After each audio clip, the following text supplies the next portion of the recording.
Assalamualaikum warahmatullahi wabarakatuh. Bertemu lagi dengan saya Anis Aribowo, peserta Lasar CPNS tahun 2025, Kementerian Agraria dan Tata Ruang, Badan Pertanahan Nasional.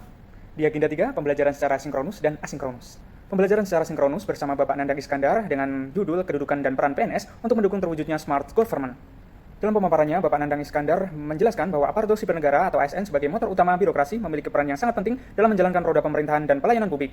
Dengan berkembangnya teknologi dan globalisasi, tuntutan terhadap ASN semakin meningkat untuk dapat bekerja secara efisien, efektif, inovatif, responsif terhadap perubahan zaman. Oleh karena itu, peningkatan kompetensi ASN menjadi suatu keharusan agar mereka dapat mengikuti perkembangan teknologi informasi dan menghadapi tantangan di era globalisasi dan digital. Pembelajaran di agenda 3 ini adalah untuk membekali peserta dengan pengetahuan tentang kedudukan peran PNS untuk mendukung terwujudnya smart government sesuai dengan ketentuan peraturan perundang-undangan untuk menjalankan fungsi ASN sebagai pelaksana kebijakan publik dan juga perekat pemersatu bangsa sehingga mampu memberikan dukungan, mengelola tantangan, dan masalah dalam mendukung pelaksanaan tugas jabatannya dengan menggunakan perspektif Smart ASN. Smart ASN menjadi salah satu visi Presiden dalam pembangunan SDM dengan percepatan peningkatan kualitas SDM aparatur. Ini dilakukan untuk membentuk generasi Smart ASN demi terwujudnya birokrasi kelas dunia. Antara manajemen ASN dan Smart ASN. Tujuan akhir dari manajemen ASN adalah menciptakan ASN yang smart. ASN yang memiliki nilai-nilai dasar etika profesi serta mampu menguasai teknologi dan informasi serta berorientasi pada pelayanan publik yang prima.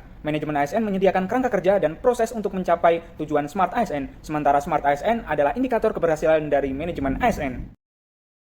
Kemudian pembelajaran yang kedua adalah asinkronus, yaitu kita diberikan tugas untuk menganalisis isu manajemen ASN dan juga Smart ASN di unit kerja.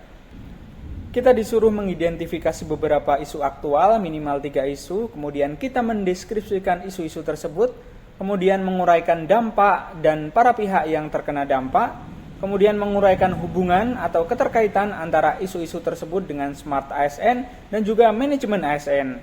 Kemudian kita disuruh memilih satu isu prioritas dan cari serta menentukan akar penyebabnya.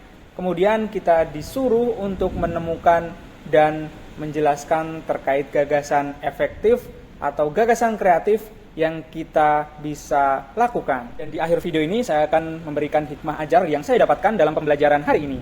Yang pertama, saya dapat memahami peran sebagai pelayan publik yang berintegritas dan juga berkompeten. Kemudian, kita sebagai seorang ASN harus terus belajar, beradaptasi terhadap teknologi, dan terus meningkatkan kapasitas diri. Sebagai seorang ASN, kita didorong untuk kreatif dan juga inovatif. Dan kita sebagai seorang ASN harus mewujudkan birokrasi kelas dunia dengan mendukung visi Indonesia Emas dengan ASN yang profesional.